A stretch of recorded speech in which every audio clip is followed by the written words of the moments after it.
Estamos en la sala de los presidentes del Colegio de Abogados, estábamos en una actividad por acá, pero estamos listos para compartir un poquitito con usted, licenciada, en este tema que nos ha solicitado que conversemos. Así es que este tiempo es de usted, conversemos. Muchísimas gracias de verdad por el tiempo. Este, es una, como decían las publicaciones, es una pregunta súper frecuente que causa muchísimas dudas, porque es una mezcla, ¿verdad?, del ámbito de familia con el tema penal, y algunas personas todavía desconocen, ¿verdad?, que el no cumplir con su deber alimentario eso puede configurar un delito. E igual el abusar de las potestades que tenemos como papá o como mamá.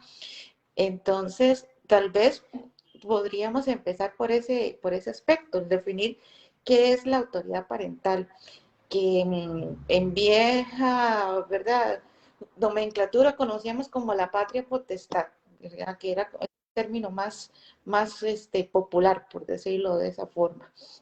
Entonces, Rafa, no sé si vos querés hablarnos un poquito de la patria potestad. Perfecto, gracias, Wendy. Primero agradecerte por invitarme a participar en este chat, en esta conversación en su Facebook. Sabemos lo importante que es para todas las personas ir teniendo conocimientos, y más ustedes que están en esta área de la especialidad del derecho de familia, en la que nosotros hemos venido diciendo que hoy día un proceso de familia en muchas ocasiones termina en un proceso penal.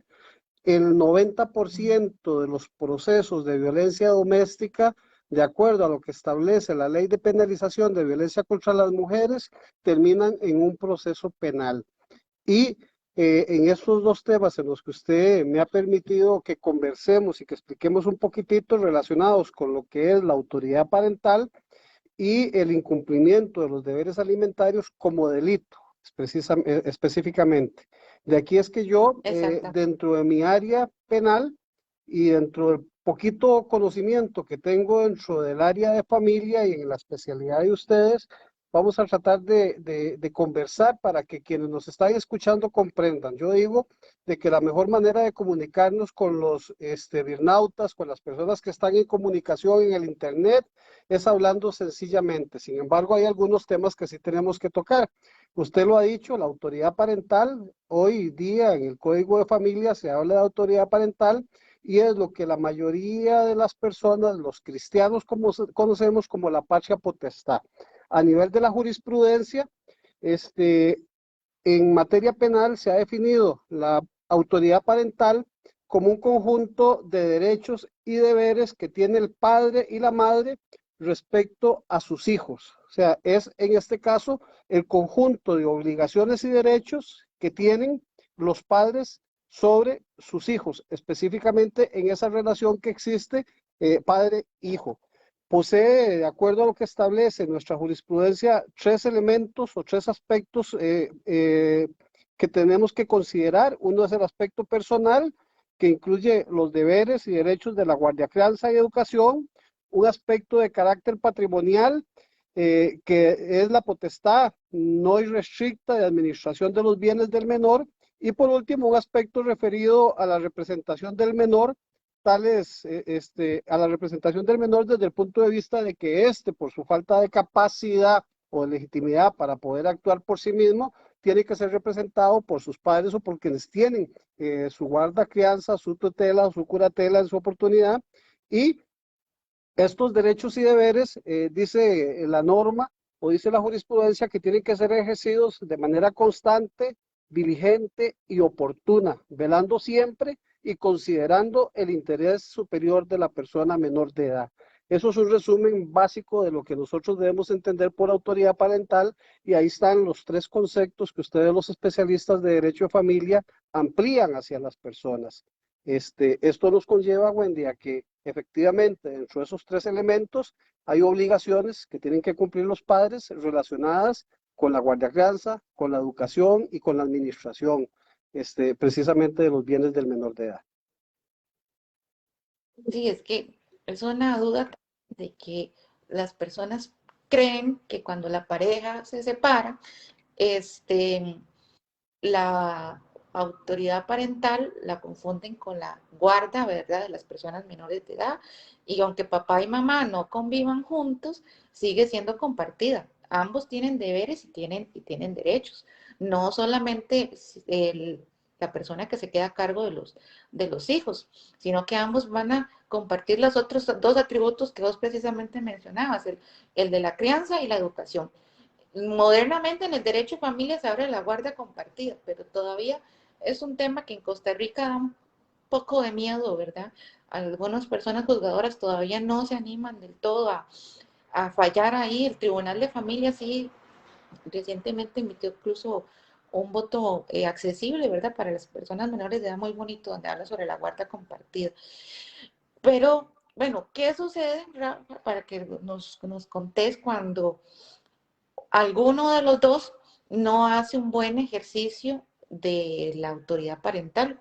¿Cuándo se convierte en delito?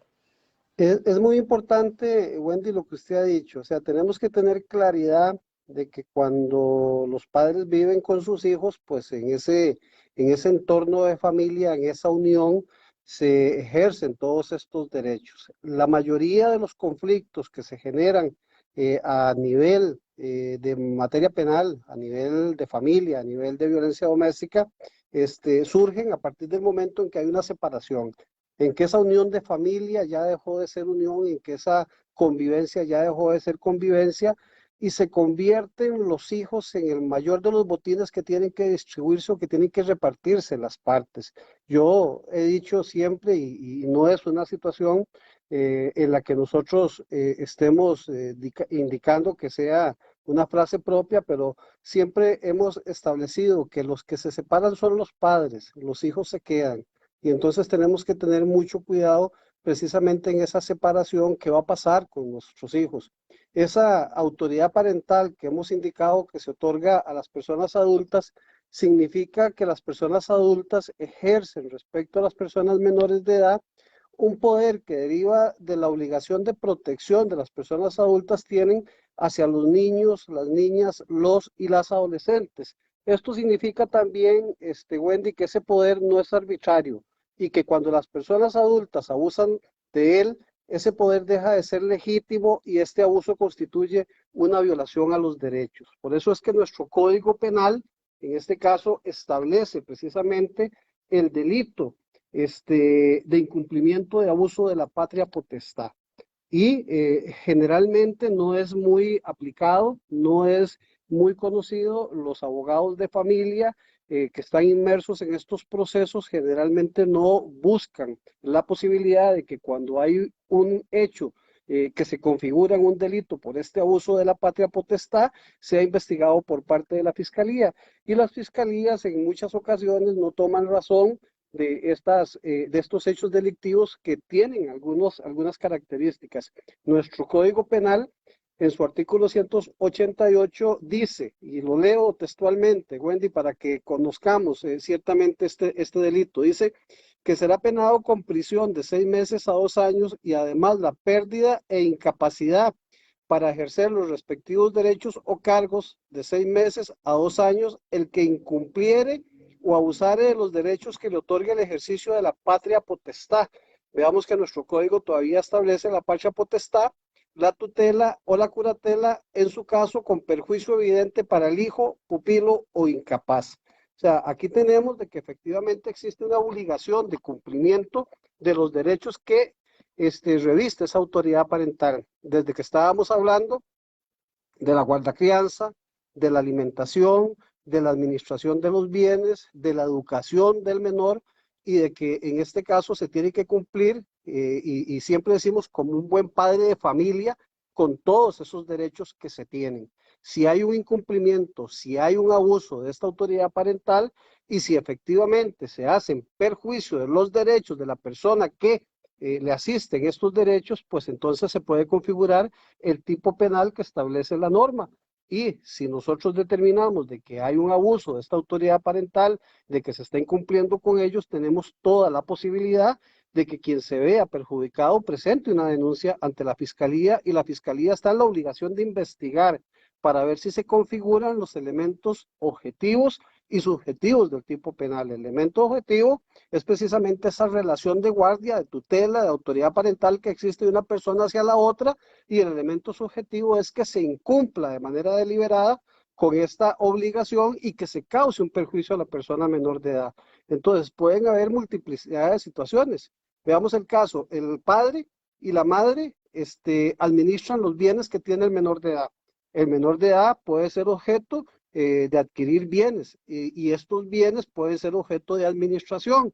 Esto quiere decir de que los padres tienen que administrar los bienes, no disponer de manera irrestricta sobre ellos. Si hay una mala administración de estos bienes, si se administraron de manera inadecuada, si esos bienes producen una serie de ganancias y estas ganancias están siendo mal administradas, hay un incumplimiento, hay una administración fraudulenta, podríamos decir, de esos bienes, y aquí podríamos no solamente configurar esa administración fraudulenta, sino que efectivamente el tipo penal que establece el 188 dice de que hay un incumplimiento o abuso de esa patria potestad.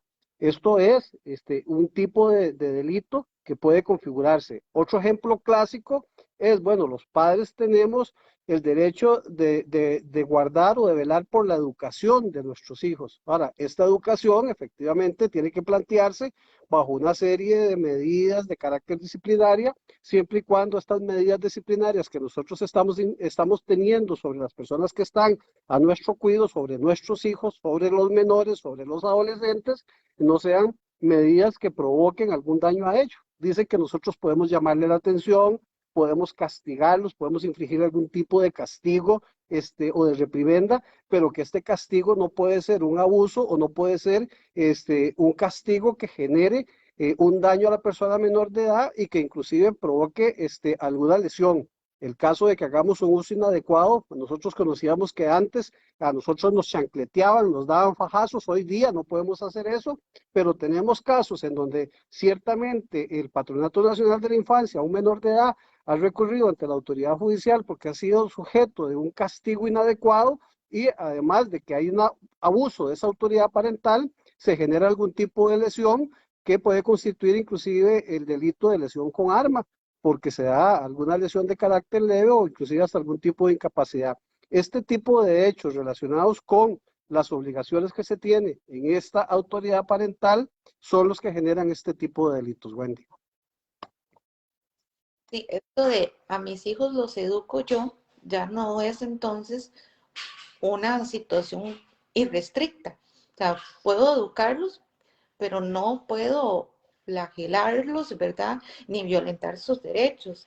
¿Quiénes entonces podrían eventualmente acudir a denunciar esta clase de delitos? Las propias personas menores de edad, o un tercero, el otro padre o la madre. En este caso, Wendy, bueno, sabemos que los menores, de acuerdo a lo que también establece nuestro Código de la Niñez y la Adolescencia, a partir de cierta edad, ya tienen ese poder de disposición de poder ir a ser escuchados por las autoridades y las autoridades pues tienen que escucharlas, sea en los juzgados de violencia doméstica, sea en las fiscalías, sea ante el Patronato Nacional de la Infancia, cuando el Patronato Nacional de la Infancia ejerce esa adecuada función y esa misión que está llamado a hacer. Hemos tenido desafortunadamente algunas situaciones en donde se denuncian hechos de violencia, no actúan quienes tienen que actuar y se generan hechos lamentables en donde hemos perdido menores de edad, en donde hemos tenido abusos de menores por esta situación. Entonces, en este caso, están llamados a denunciar cualquier persona que conozca que hay un hecho que genere un abuso de esta autoridad parental y un abuso desde el punto de vista de que a la persona no se le brindan los alimentos pudiendo darlo, de que a la persona se le tiene un estado de hambruna o un estado de necesidad, de que a la persona está obligado el padre de familia en procurarle la educación requerida y de que el padre no hace por dónde efectivamente matricular a sus hijos, mandarlos a las escuelas, se despreocupa de ellos, aquellos conocimientos que se tienen en donde los menores son agredidos por sus familiares, entonces está llamado a denunciar en primera instancia la persona que conozca del hecho. Si el menor tiene la posibilidad o la persona que está siendo agredida tiene la posibilidad de hacerlo, existen esas formas y las autoridades están en obligación, Wendy, de investigar estos hechos, no solamente desde el punto de vista de que el menor de edad sea puesto en conocimiento o que el hecho sea puesto en conocimiento del Patronato Nacional de la Infancia para que investigue, para que realice un acto, sino de que efectivamente también tiene que investigarse y verificarse si se dan estos elementos que configuran esa violación a la autoridad parental. Debemos de tener claro que la crianza de un menor de edad exige que los padres deben de tener herramientas necesarias para poder ejercer esa autoridad que se requiere para el ejercicio de las mejores formas de establecer vínculos necesarios de respeto, no solo en la relación con los padres, sino en general con la sociedad.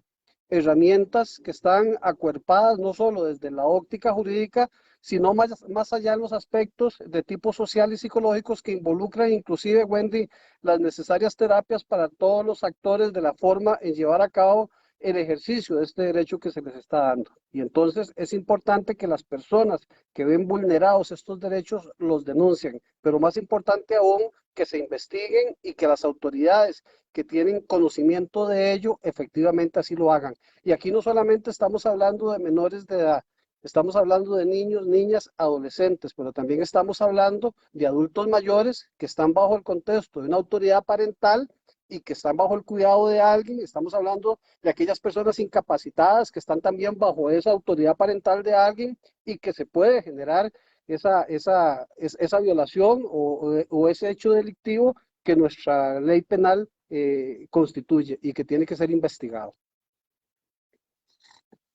Y cuando un padre o una madre prohíbe el contacto de su hijo o hija con el otro, eso podría considerarse un abuso de la autoridad parental, cuando deliberadamente yo impido el vínculo con, digamos, con su papá o, de mi hijo o de mi hija. Bueno, Wendy, aquí hay un tema desde el punto de vista legal, desde el punto de vista de trabajo social, desde el punto de vista psicológico, que ha sido llamado y que nosotros conocemos como autoridad parental, ¿verdad? Como la alienación parental, perdone.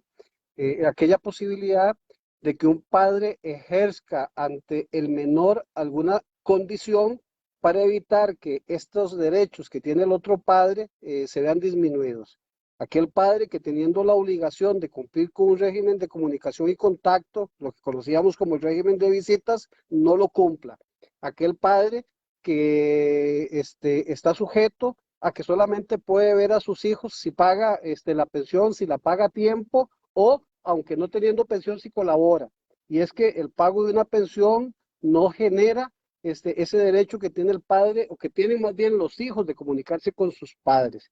Si existen sentencias, Wendy, y así se ha dicho, si existen sentencias que establecen un régimen de comunicación y contacto, si existen sentencias que establecen esa obligación que tiene la madre de permitir que el padre tenga el contacto con sus hijos, que tenga esa comunicación y se lo impide esa madre sin existir ningún motivo para ello, entonces se está incumpliendo con la disposición y con la norma que establece esa obligación, pero se está abusando de esa autoridad parental que se tiene. ¿Por qué? Porque esta autoridad parental es compartida entre ambos padres, tanto la madre como el padre, aunque uno sea el que tenga la guardia y la crianza directa o la educación de este niño porque se quedó con él, tiene la obligación de permitir esa comunicación y contacto del menor con la otra parte que no está en convivencia, y en el caso de ese incumplimiento se puede generar este delito de abuso de la patria potestad porque no se está permitiendo que se ejerzan los derechos que nuestro Código de Familia determina y que nuestro Código Penal tutela. Y la otra, se puede inclusive hasta generar lo que se llama un desacato a la autoridad, un incumplimiento de una orden judicial que hay que gestionarla para debidamente gestionar la posibilidad de que se presente una denuncia ante la fiscalía por este incumplimiento. Y entonces, esto que usted dice, de que efectivamente no se permite tener esa comunicación, de que no se permite tener ese adecuado contacto, efectivamente genera un hecho delictivo y es cuestión de demostrarlo. Ya tenemos antecedentes en Costa Rica, tenemos algunas sentencias de los juzgados penales, inclusive confirmadas por nuestra sala tercera, en donde se ha condenado a una madre por evitar que su hijo o su hija tenga comunicación con su padre, sin que exista ningún motivo para ello, y más que aquella situación de que la madre no quiere que sus hijos se comuniquen con su padre porque éste ya tiene otra pareja o porque éste efectivamente terminó esa relación. Y entonces aquí tenemos que tener ese cuidado necesario para evitar de que se den situaciones de carácter delictivo que van más allá del simple incumplimiento de una disposición, de una sentencia en materia de familia, de una sentencia en materia de violencia doméstica que nos obliga a algo y que en este caso no permite efectivamente esa comunicación y ejercer esa autoridad parental que ambos padres tienen. Esto, Wendy, también teniendo en claro de que sí es posible que esa autoridad parental sea suspendida, sí es posible que esa autoridad parental sea disminuida, sí es posible que esa autoridad parental se pierda cuando existen las condiciones en que el menor se pone en riesgo o cuando hay alguna situación clara en donde se determina por el interés superior del menor que no se puede tener esta autoridad parental o que no se puede tener esta disposición del menor para con alguno de los padres que puede ser riesgo para él y que incumple con sus obligaciones. Y esto que vos decís es muy importante, porque efectivamente la autoridad parental se puede perder definitivamente o se puede suspender, pero no es una decisión, ¿verdad?, unipersonal de papá o de mamá que tenga cargo de los hijos. Siempre será una decisión judicial. Es un juez de familia o jueza de familia la que tiene la potestad de suspender o terminar la autoridad parental. De lo contrario, o sea, no queda a la libre disposición, ¿verdad?, de los progenitores, como a veces erradamente pensamos. Si lo que vos decís, hay razones de peso para que este niño, niña o adolescente no esté en contacto con su familia paterna o materna, se debe acudir al respectivo proceso de familia para evitar caer precisamente en conductas delictivas. Y otro tema que también causa muchísima dudas, ¿verdad?, es sobre la falta del cumplimiento del deber alimentario. Esto solamente se da cuando hay una pensión judicial establecida.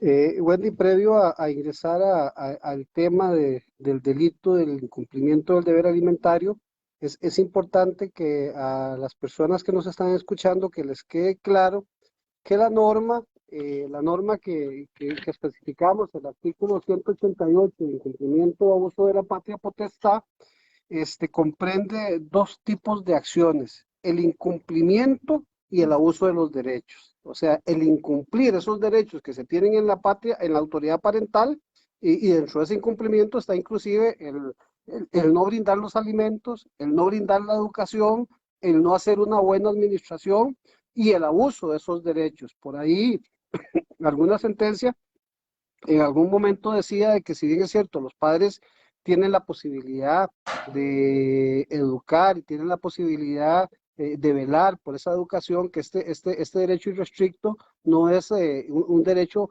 sobre el que a ellos se les permite un abuso de ese derecho. Y entonces, quedar claro de que el delito se configura cuando hay o incumplimiento o cuando hay abuso. Y en este caso, también tenemos que tener la claridad de que se le cause un perjuicio a la persona que tiene para sí esos derechos. En el caso del tipo penal del incumplimiento, sencillamente para comprender de lo que nosotros estamos conversando, dice que se impondrá prisión de 1 mes a 2 años o una multa igual a la mitad del salario mínimo establecido por ley al padre, adoptante, tutor o guardador de un menor de 18 años o de una persona que no pueda valerse por sí misma, que deliberadamente, mediando o no sentencia civil, omita prestar los medios indispensables de subsistencia a que está obligado. O sea, en este caso, sabemos, Wendy, de que en un proceso alimentario tenemos la posibilidad de una sentencia que obliga el pago de una pensión alimentaria. Pero no solamente se habla de que existiendo esta sentencia se incumple con ese deber. No, se habla de que teniendo la obligación de dar alimentos, no se dan. Y aquí es importante tener claro de que el delito se configura cuando se demuestra de que de manera deliberada no se quieren otorgar esa pensión alimentaria, no se quieren otorgar los montos a los que se está en disposición por ley o por obligación en su condición de padre de otorgar esos bienes. Y aquí es claro, y se han habido ya una serie de sentencias en donde se ha establecido esa responsabilidad bajo el contexto de que lo que nosotros tenemos que conocer es de que ciertamente se tiene que demostrar que la persona teniendo la posibilidad, o sea, que la persona teniendo la posibilidad de brindar esa cuota alimentaria de manera deliberada no la da, porque le da la gana no darla. Y entonces eso es lo que nosotros tenemos que considerar. Veamos que aquí hay diferentes efectos. Wendy, el no pago de la pensión alimentaria genera en materia de pensiones alimentarias el apremio corporal. Eso quiere decir de que a la persona se le va a brindar una orden porque no paga. Ya desde ahí tenemos casi que una pena privativa de libertad, que es lo mismo que establece el Código Penal en relación con el delito de no pago del deber alimentario. Lo que pasa es que en este caso en particular, el juez de pensiones alimentarias lo único que tiene que tener por demostrado es que la persona no ha pagado la obligación que tenía, sea que no ha pagado de manera total o de manera parcial el monto y ordena ese apremio para que la persona sea privada de su libertad en un centro respectivo hasta que pague por un tiempo determinado. En materia penal se tiene que establecer que primero que se ponga la denuncia, que inclusive estas denuncias las tiene que poner la persona que se ve perjudicada, la madre o el padre de los obligados que no recibe y que sabe que esta persona de manera deliberada, teniendo la posibilidad de hacerlo, no lo hace. Fuera del contexto de lo que es el proceso de pensiones alimentarias, existe la posibilidad de presentar esa denuncia. Pero la jurisprudencia también ha establecido en algunos casos de que tenemos que demostrar primeramente eso. Después, demostrar la necesidad efectiva de que el alimentante requería de ello, de que la persona requiere de ello. También establece la jurisprudencia de que no es necesario que otra persona esté brindando los alimentos para que se incumpla ese deber alimentario de la persona que está incumpliendo y de la persona que puede ser objeto del conocimiento de ese hecho delictivo. Aquí a veces el problema radica en la forma en que se presentan las pruebas, la forma en que se presenta la denuncia y la forma en que se da el hecho, porque no se demuestra de manera cierta ese dolo que se requiere, o sea, el no querer darlo. Tenemos a veces procesos alimentarios en donde se establece la sentencia, se obliga a un alimentante a dar un monto de pensión y le pongo el caso, una persona que tiene un salario de 300.000 colones, que tiene que pagar 150.000 colones de pensión alimentaria, que tiene que cubrir sus gastos personales, que tiene otras obligaciones y que por alguna circunstancia en algún momento determinado no pudo pagar esa cuota alimentaria. Solo el hecho de ese incumplimiento, porque no pagó esa cuota, no genera el tipo delictivo, no genera el delito, no genera los elementos que en materia penal se requieren para ello. ¿Por qué? Porque la persona puede llegar a decir, mire, sí, es cierto, yo tengo una obligación del pago de una pensión alimentaria. El problema es que yo estoy sin trabajo. El problema es que yo no tengo la manera de poder obtener ese dinero para pagarlo. Entonces, no es que no quiera pagarlo, es que no puedo y nadie está obligado a lo imposible. Entonces, a nosotros o a las personas que se vean afectadas, lo que les corresponde es demostrar con certeza de que esta persona efectivamente tiene la posibilidad, puede hacerlo y no quiere hacerlo. Ahí es en donde radica el cuadro de este asunto, porque la mayoría de las personas presentan su descargo, se les presume inocentes y ciertamente no tienen esa posibilidad y tienen más pruebas a favor, indicándose de que existe una imposibilidad por no tener ingresos, una imposibilidad por tener otras responsabilidades, pero que no pueden hacerlo. Y ahí es un delito que tiene un hilo muy, muy sencillo y muy frágil, pero que también ciertamente se han podido demostrar. Y este delito se configura únicamente cuando hay beneficiarios menores de edad. No solamente beneficiarios menores de edad, cualquier persona que estando obligada a pagar no lo paga, sea el hermano que no le pagó el derecho a su hermano, sea el padre que no le pagó el derecho a su hijo, el hijo que no le pagó el derecho a su padre, o cualquier persona que esté obligada a darlo y que no lo quiere pagar teniendo esa capacidad de pago. ¿Y a dónde? Porque las personas se confunden, ¿verdad? Como vos mencionabas anteriormente, no es lo mismo el apremio en la vía de pensiones alimentarias que el proceso penal. En pensiones sabemos que las personas tienen acceso, o las partes actoras al menos, tienen acceso a un patrocinio gratuito. Pero cuando voy a acudir a la vía penal, también tienen las personas esa misma posibilidad. Es un delito de acción pública a instancia privada. O sea, yo voy ante la fiscalía, presento la denuncia y en la fiscalía están en la obligación de recibir esa denuncia, de valorarla, de investigarla y de tomar la decisión de si las pruebas que hay son suficientes para establecer una acusación. Entonces, cualquier persona que se vea afectada puede ir directamente ante la fiscalía a presentar esa denuncia. Son delitos poco usados, a veces por el desconocimiento que tienen las personas de que tienen ese derecho de instar la acción penal. Si todo el mundo lo instara, pues probablemente tendríamos a las fiscalías saturadas. Aquí el problema es que se insten efectivamente cuando se considere de que ese hecho se está configurando. O sea, cuando nosotros tengamos ese conocimiento de que la persona tiene la posibilidad, de que la persona tiene la obligación y de que la persona de manera deliberada no quiere cumplir con esa obligación. ¿Y qué sucede cuando el Ministerio Público decide no acusar? ¿Qué derecho tiene la persona que se siente violentada? En este caso, Wendy, bueno, a veces se va a pelear alguna situación y estamos con personas que llegan a pelear el derecho de un deber alimentario y no tienen los medios suficientes para buscar una asesoría particular. Ahora, si está peleando por ese derecho alimentario, va a ser ilógico que busque precisamente la asesoría particular. ¿Por qué? Porque si el Ministerio Público considera que los elementos no se configuran, que no hay elementos suficientes o que es un delito que no le interesa investigarlo y consiguientemente entonces desestima una causa, la ley le da la posibilidad a las partes de que presenten una querella privada.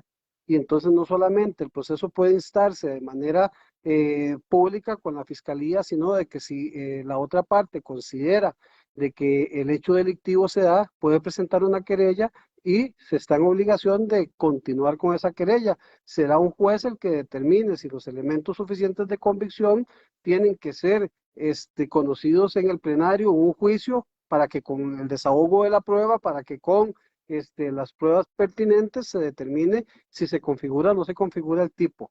El problema que se da aquí es que las personas que pueden recurrir a este tipo de hechos son personas vulnerables que no cuentan con los medios para buscar esa ayuda y que en muchas ocasiones son olvidados por las fiscalías porque es un delito que puede ser considerado de bagatela porque las penas son inferiores y porque no les interesa investigar. Entonces, a veces no se investigan, pero tenemos fiscales muy conscientes que efectivamente han levantado causas y tenemos personas que han sido sentenciadas, no solamente sentenciadas, sino que han sido objeto de una sentencia que ha sido ejecutada y en muchas ocasiones hasta con prisión, porque son personas que ya tienen otros hechos delictivos y que el hecho por sí mismo establece esa posibilidad.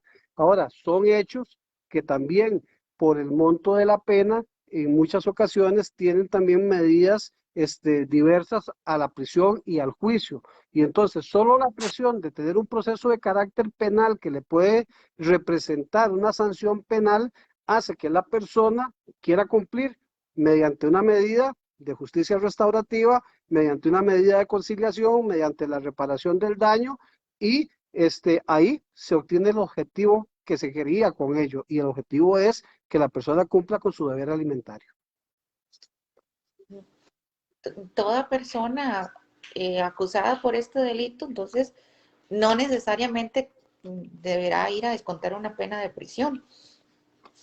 Al igual que en todos los hechos delictivos, Wendy, si la persona cumple los requisitos y por la pena que se impone en este tipo de casos, es muy probable de que siempre va a existir una medida alterna de estas medidas que nosotros estamos indicando. Y en muchas de las ocasiones estos procesos son trasladados a justicia restaurativa para que las partes ahí solucionen su conflicto. Si no se va a justicia restaurativa, también existe la posibilidad de que se tome una medida alterna, como es la conciliación, como es la suspensión del proceso a prueba, como es la reparación del daño, dependiendo de las condiciones en que se encuentre la persona. Si la persona por alguna circunstancia tiene antecedentes y no puede ser objeto de alguna de estas medidas, irremediablemente un proceso de estos lo puede llevar a prisión. Y en cualquiera de los dos delitos, en el incumplimiento o en el abuso de la autoridad parental, ¿es posible reclamar daños y perjuicios? Mire, todo hecho delictivo trae consigo la posibilidad de reclamar el daño que se produce con hecho. Entonces, esto conlleva de que a la par a la par de una acusación, a la par de una querella, yo puedo instar una acción civil y puedo pedir que se me repare por ese daño que se ha causado. Puedo cobrar un daño moral, puedo cobrar algún perjuicio que se me haya causado por no tener eso, por no tener esos derechos, por no tener los alimentos, por administrarse de manera inadecuada los bienes del menor, y entonces es posible. Es posible. Recordemos que en este caso, cuando nosotros presentamos una denuncia ante el Ministerio Público no solamente tiene la obligación de instar el proceso de manera penal, sino que tiene una oficina de atención a víctima, y puede el Ministerio Público llevar por sí mismo una acción civil resarcitoria. A veces a las partes, cuando presentan las denuncias, se les leen esos derechos y se le lee muy poquitito ese derecho que tiene de presentar o de que sea representada la acción civil por medio del Ministerio Público. ¿Por qué? Porque es un proceso más para el Ministerio Público, para la oficina, y a veces no lo quieren llevar. Y como decíamos, en estos casos son muy pocos los casos en donde algún abogado privado presenta una querella o presenta alguna acción civil. Son casos en los que generalmente las veces que se han actuado han sido pro bono o mediante defensorías que brindan esa atención a estas personas que se ven afectadas. Pero privadamente cuesta mucho que una persona a la que no le pagan su pensión, pues llegue a pagar los honorarios de un abogado para que le atienda un proceso de estos, porque al final de cuentas lo que tiene que hacer es pagar el honorario que le cobren. Y entonces aquí sí tenemos que ver de que ese derecho que tienen las víctimas de ser asistidas en la parte civil por el mismo Ministerio Público existe y pueden instarlo. Vamos a leer algunos de los comentarios. Dice Angélica Castro: para la Fiscalía es muy sencillo desestimar la causa y así se causa el perjuicio al menor. Sí, como vos decías, a veces el Ministerio Público lo ve como delitos insignificantes, ¿verdad? Dice Alonso Rojas: quisiera hacer una consulta. Yo solicité un régimen de visitas para poder compartir con mi hijo, ya que la mamá de mi hijo no me permitía verlo. El mismo se me otorgó por parte del juzgado, pero ella incumplió el régimen y ya tengo casi 5 meses sin ver a mi hijo. Y aún no presentándose el incumplimiento, el régimen de visitas, aún sigo sin respuesta. ¿Algo que puedo hacer para agilizar el trámite? Bueno, Wendy, esa es parte de tu especialidad, pero en este caso lo decimos.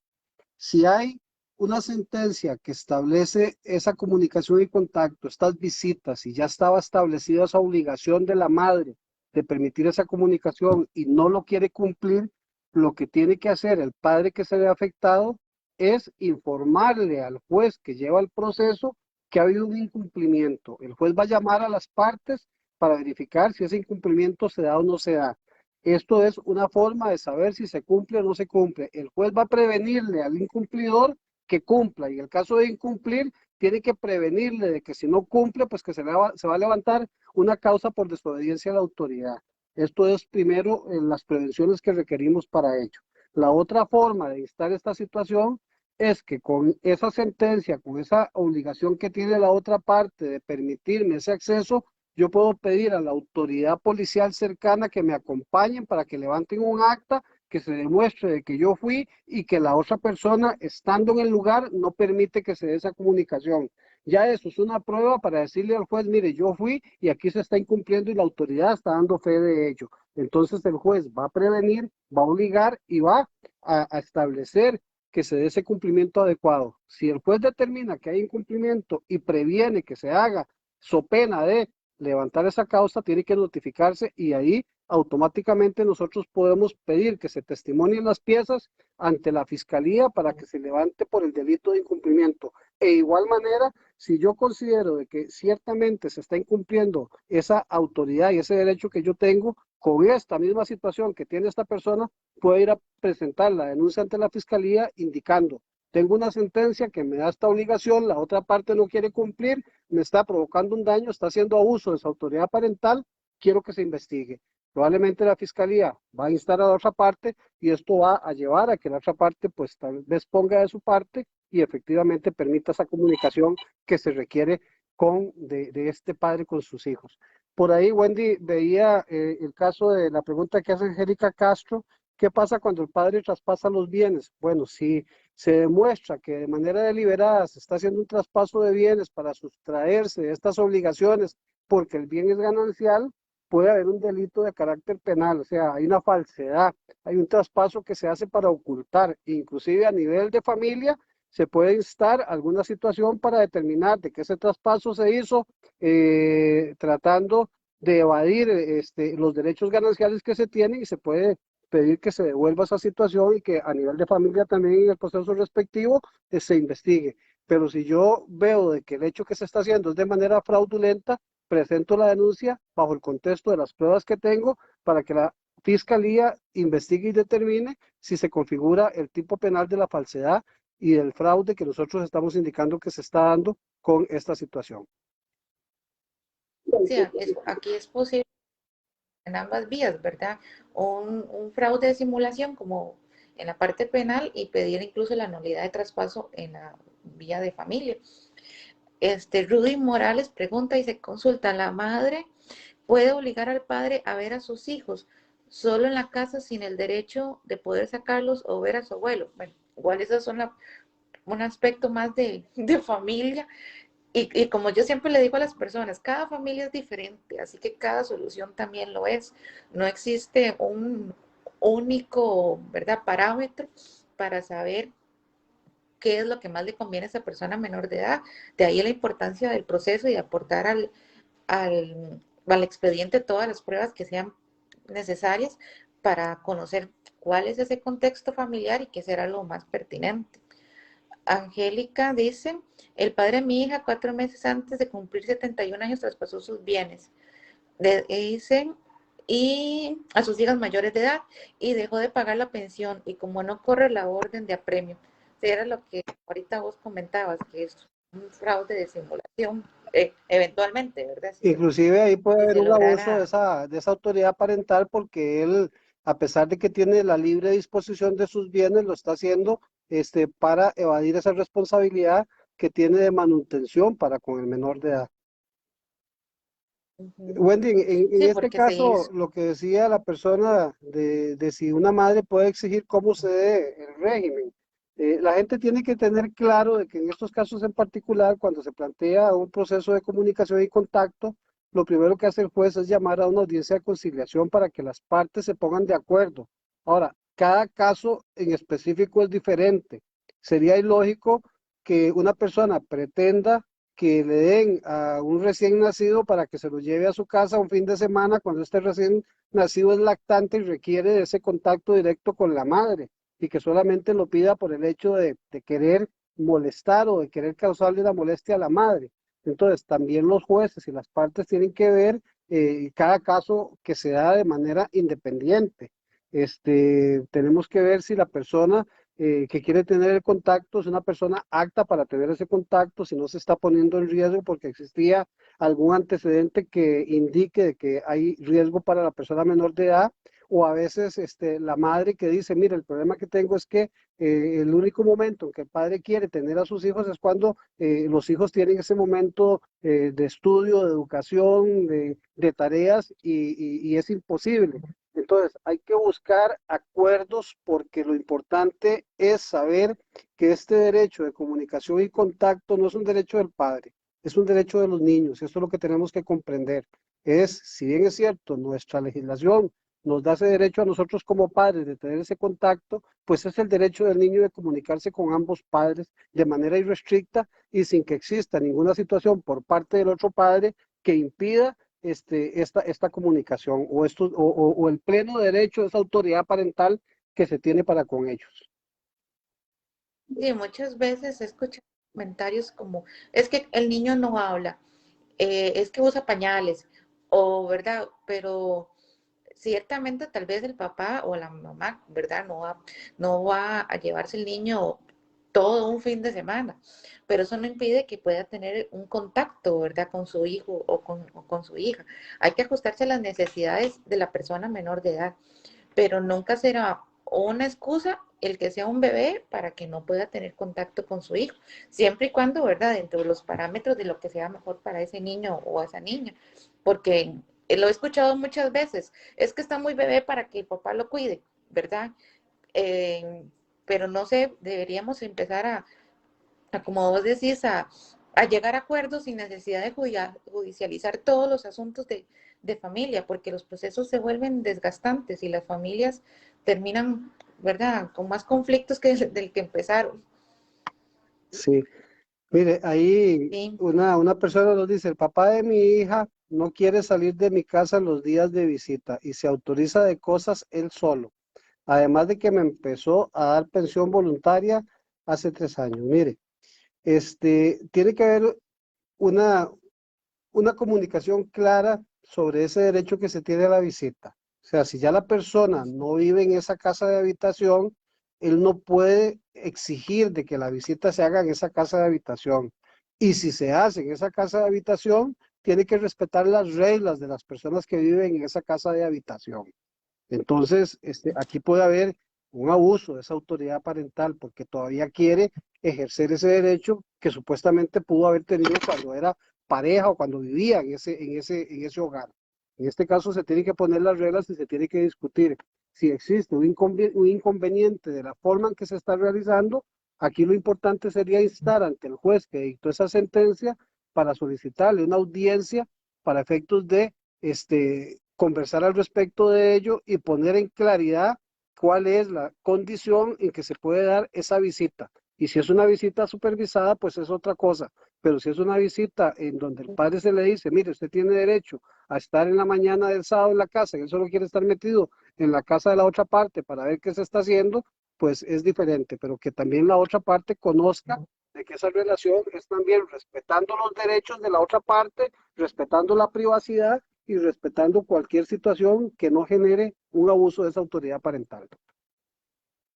sí, claro, no hay que aprovecharse de esto para acosar o violentar también a la expareja, ¿verdad? Que también suele suceder. No es que yo puedo, por ser el papá o la mamá, venir y disponer también del tiempo de la otra parte. Una situación, Wendy, también que tenemos que tener claro, porque también son los procesos de que la gente dice, como él no paga, no tiene derecho a venir. O sea, como él no paga la pensión, no tiene derecho a venir. No, eso no es así. Pero también el hecho es, como yo pago, yo tengo derecho a ir. Eso tampoco es de esa manera, porque puede hacer que la persona esté obligada a pagar, pero por alguna situación propia del interés superior del menor, no tiene derecho a esa visita, pero sí tiene la obligación de dar la subsistencia de esos alimentos. De igual manera, no supeditemos el pago de la pensión o no supeditemos la comunicación al pago de la pensión, porque la persona, aunque no pague, tiene el derecho a tener esa comunicación. Y cualquiera de estas gestiones que se den en detrimento de esa autoridad parental generan ese abuso que puede constituirse en un hecho delictivo. Dicen, para solicitar la desobediencia a la autoridad en la sentencia de ese proceso, se debe haber establecido que se puede recurrir a eso o no. Aquí, Wendy, lo que decíamos es que es claro, si hay una orden judicial que establece una obligación de una parte y la otra parte incumple, lo que nosotros tenemos que pedirle al juez es que demuestre que ese incumplimiento se está dando. O sea, que le prevenga a la persona que hay una sentencia que tiene una obligación de hacer algo y que si no se hace, pues se incumple esa sentencia.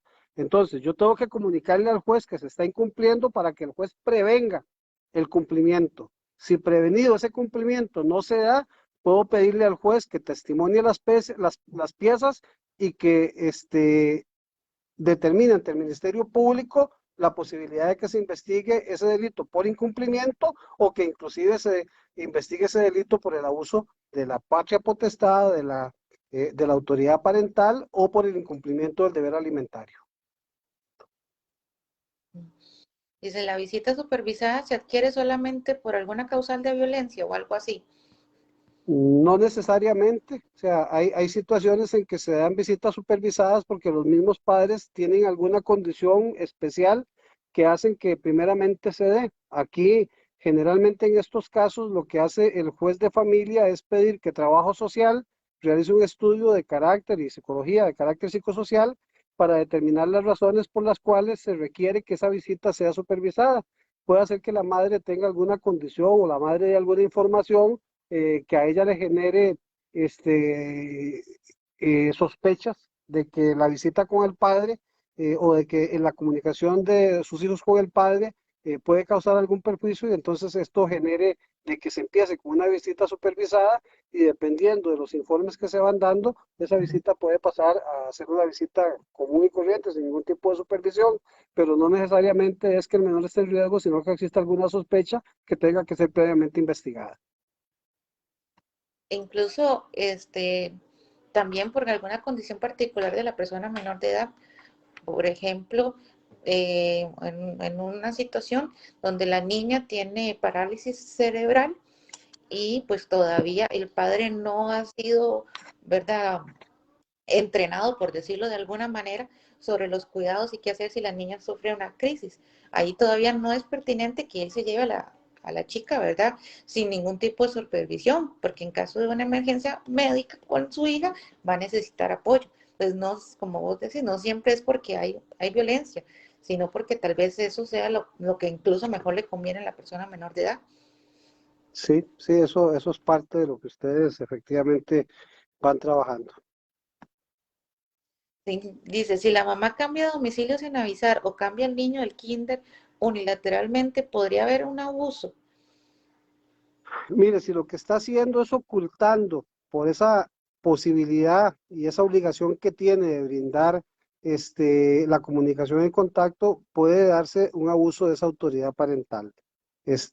¿Por qué? Porque los padres, esta madre, si lo está haciendo deliberadamente para que el otro padre no conozca dónde tiene que ir a visitar a su hijo, pues podría generarse esta situación. Por eso es importante de que nosotros brindemos al juez de familia, a la fiscalía, al juez de violencia doméstica, los insumos respectivos para que tomen las medidas y hagan las prevenciones requeridas. Y preguntan cuánto dura un juez en tramitar un incumplimiento de un régimen de visita.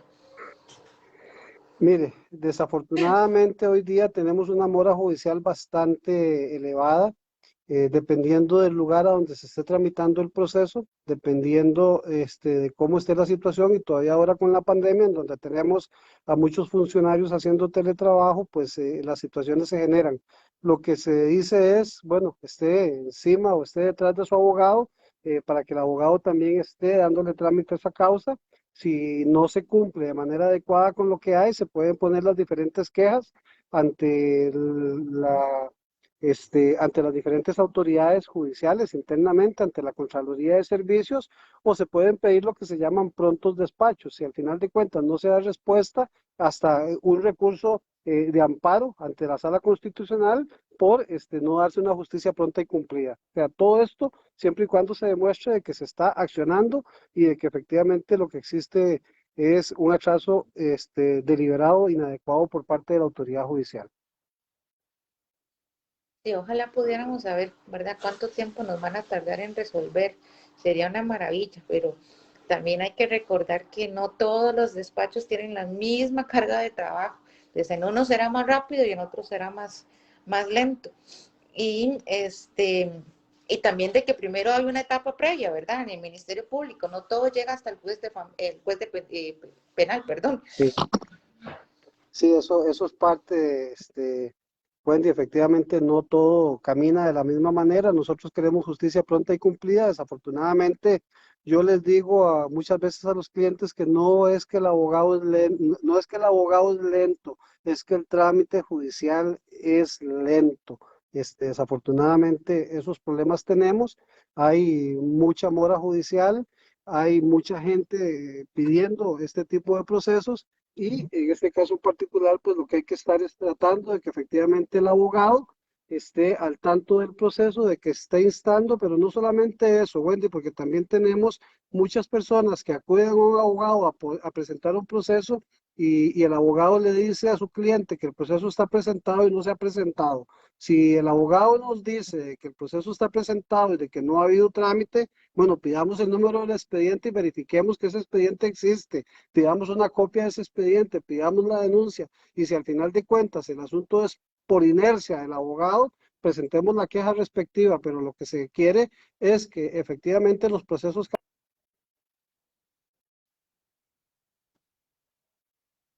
y que este abogado efectivamente tenga la especialización y la capacidad para poder asumir esa causa. Sí, exactamente. O sea, yo siempre les insto a las partes que pidan la clave de gestión en línea. Aunque ahorita la nueva plataforma es bien fea, pero es una forma accesible sin tener que estarse desplazando para ver el estado del expediente.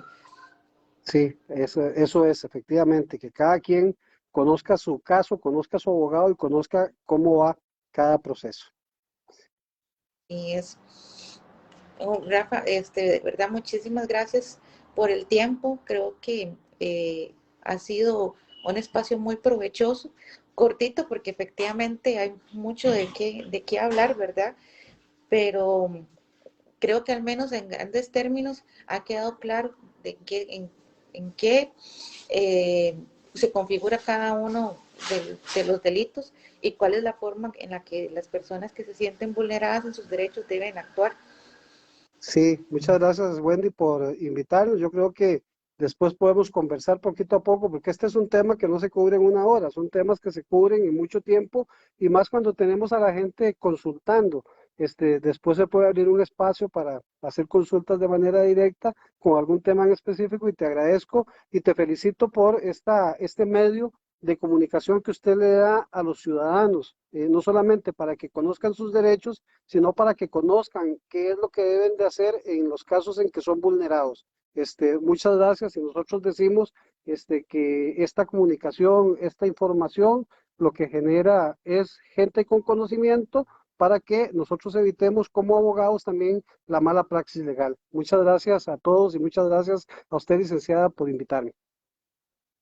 No, muchas gracias de verdad por compartir el conocimiento y esa es un poco la intención, evitar la mala praxis legal. Las personas necesitan la información correcta para poder defender sus derechos y esta es la finalidad de estas transmisiones y definitivamente no va a ser la última y nos seguiremos viendo. Muchas gracias, de verdad. Muchas Y a todos a los gracias. que se conectan. Buenas noches. Buenas noches, hasta luego.